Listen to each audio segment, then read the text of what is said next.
আর কিভাবে বলবো বলেন?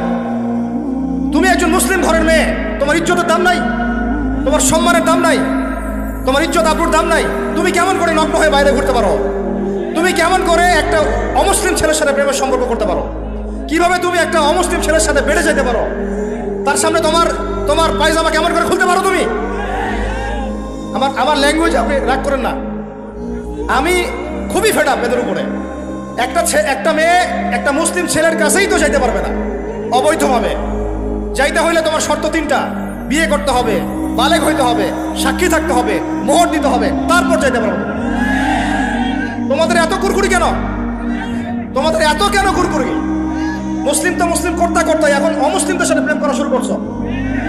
আর যখন অমুসলিমদের দ্বারা তোমরা ধর্ষিত হচ্ছ, তোমাদেরকে পাচার করতেছে, তখন বলে এসে আমাদের কাছে চিঠি লেখো যে আমরা এখন কি করব। এদের কি ভাই ইয়া নাই? বাসায় কি বাবা নাই? বাসায় ভাই নাই?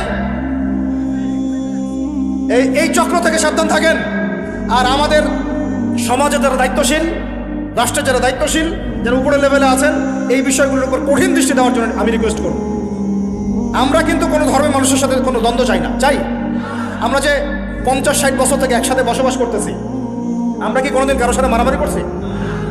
কোনোদিন দেখছেন যে খ্রিস্টান মুসলিম মারামারি হচ্ছে? মুসলিম মারামারি হচ্ছে বাংলাদেশে, হিন্দু মুসলিম মারামারি হচ্ছে বাংলাদেশে, দেখেছেন কখনো? এখন কি নতুন করে শুরু হলো এগুলো? আল্লাহ রাব্বুল আলামিন আমাদের দ্বীনি ভাইদেরকে বুঝদান করেন, বোনদেরকে বুঝদান করেন। কোনো অবস্থাতেই মেয়েদেরকে আপনি এভাবে ছেড়ে দিয়েন না বাইরে। কোন অবস্থাতেই একটা মেয়ের হাতে অকালে মোবাইল ফোন তুলে দিয়েন না। কোথায় যাচ্ছে খোঁজ রাখেন, কার সাথে মিশছে খোঁজ রাখেন। একটা বাড়ির সম্মান নষ্ট হয়ে গেলে কখনো ফিরে আসে না। একটা মেয়েকে অপহরণ করেছিল রাজা দাহির, মুসলিম মেয়েকে। সেই ইজ্জতের বদলা নেওয়ার জন্যে 17 জন ঘোড়সাওয়ার নিয়ে, কতজন? মাত্র 17 জন ঘোড়সাওয়ার নিয়ে মোহাম্মদ বিন কাসিম এই সিন্ধুর রাজা দাহিরকে আক্রমণ করে ওই জায়গায় পরাজিত করেছিল। একটা মেয়েকে নিয়ে ঘটনা ঘটেছিল। আমাদের বোনের ইজ্জতের এত বড় দাম।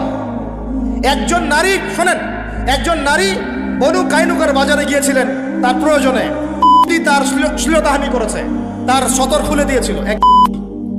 এটা দেখে একজন মুসলিম ভাই সেখানে থাকতে না পারে ওই ইহুদির গর্দান নামিয়ে দেয়।